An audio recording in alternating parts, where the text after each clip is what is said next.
ಯಾರೋ ಜ್ವರ ಅಂತ ಬಂದ್ರೆ ಅವನಿಗೆ ಡೆಂಗ್ಯೂ ಬರ್ಸ್ತೀರಾ, ಟೈಫಾಯ್ಡ್ ಬರ್ಸ್ತೀರಾ? ಮಾಡಿಲ್ಲ ಸರ್. ನನಗೆ ಬರ್ಸಿದಿರಲ್ಲ ಸರ್, ನನ್ನ ಹತ್ರ ಇದೆಯಲ್ಲ, ಇಲ್ಲಿ ನನ್ನ ಹತ್ರ ಇದೆಯಲ್ಲ. ಕಾಮಿಡಿ ಏನಕ್ಕೆ ಮಾಡ್ಲಿ ನಾನು? ಜ್ವರ ಇಲ್ಲದಿದ್ದರೂ ಡೆಂಗಿ ಟೈಫಾಯ್ಡ್ ಅಂತ ಬ್ಲಡ್ ರಿಪೋರ್ಟ್ ಕೊಡ್ತಾರೆ.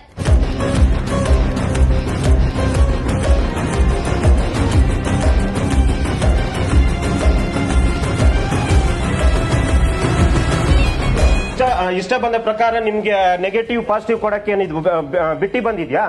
ಪಾಸಿಟಿವ್ ಕೊಡಿ, ನೆಗೆಟಿವ್ ಕೊಡಿ. ಅವ್ರಿಗೆ ಮೆಡಿಸಿನ್ ಕೊಡ್ತಿರಲ್ಲ, ಆ ಮೆಡಿಸಿನ್ ಕೊಟ್ಟು ಏನಾದ್ರು ಹೆಚ್ಚು ಕಮ್ಮಿ ಆದ್ರೆ ಯಾರು ಬರ್ತಾರ? ರೋಗವೇ ಇಲ್ಲದವರನ್ನ ಅಡ್ಮಿಟ್ ಮಾಡಿ ಟ್ರೀಟ್ಮೆಂಟ್ ಕೊಡ್ತಾರೆ.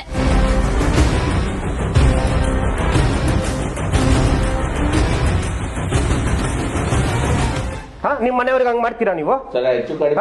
ನಿಮ್ ಮನೆಯವ್ರಿಗೆ ಮಾಡ್ತೀರಾ? ನಾನು ಕೇಳ್ತಾ ಇರೋದು. ಡಾಕ್ಟರ್ ಅಂದ್ರೆ ದೇವ್ರು, ಆ ಲೆಕ್ಕದಲ್ಲಿ ನಾವು ಇಟ್ಕೊಂಡಿದೀವಿ. ಏನ್ ಓದಿದ್ದೀರಾ ನೀವು? ಏನ್ ಓದಿದ್ದೀರಾ? ಹಂಗೇನು ಮಾಡಲ್ಲ. ಏನ್ ಓದಿದ್ದೀರಾ? ಹೋಗ್ಲಿ, ಏನ್ ಓದಿದ್ದೀರಾ ಹೇಳಿ ಸರ್?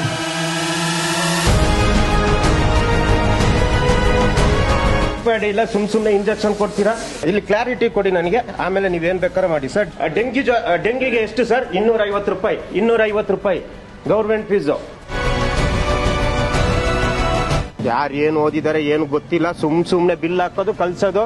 ಏನ್ ಮಧ್ಯಮ ವರ್ಗ ಅಥವಾ ಬಡವರು ಅಂದ್ರೆ ಏನು ಬಿಟ್ಟಿಗೆ ಬಂದಿದೆ ದುಡ್ಡು, ಅವರು ದರೋಡೆ ಮಾಡ್ಕೊಂಡು ಬಂದಿದ್ದಾರೆ ಅಂತ ತಿಳ್ಕೊಂಡಿದ್ದೀರಾ ನೀವು? ವಿಜಯ ಟೈಮ್ಸ್ ರಹಸ್ಯ ಕಾರ್ಯಾಚರಣೆಯಲ್ಲಿ ಕೆಲ ಲ್ಯಾಬ್ಗಳ ಅಸಲಿ ಮುಖ ಬಯಲು.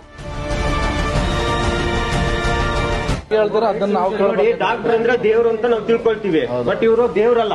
ಇವ್ರು ನಮ್ನ ನರಕ ಕಲಿಸ್ತಾ ಇದಾರೆ. ಕೆಲಸ ಮಾಡೋದೇನೋ ಏನ್ ಮಾಡೋದು? ತಪ್ಪಿದ್ದಕ್ಕೆ ತಾನೇ ನೀವು ಕೈ ಮುಗಿತೀರಾ? ಇದೊಂದು ಜನ್ಮನ ಈ ತರ ಏನಕ್ಕೆ ದುಡ್ಡು ಮಾಡ್ತೀರಾ ನೀವು?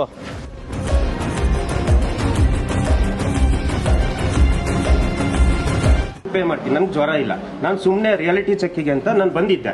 ಓಕೆನಾ? ಒಂದ್ ನಿಮಿಷ. ಅದಕ್ಕಿಂತ ಮೊದಲು ನಾನು ಬೇರೆ ಕಡೆ ಹೋಗಿ ಟೆಸ್ಟ್ ಮಾಡ್ಕೊಂಡು ಬಂದಿದ್ದೆ. ಏನು ಒಂದು ದಿನ ಅಂತರ ಅಲ್ಲ, ಬರೀ ಅರ್ಧ ಗಂಟೆ ಅಂತರ ವಿತ್ ಪ್ರೂಫ್ ನನ್ನ ಹತ್ರ ಇದೆ.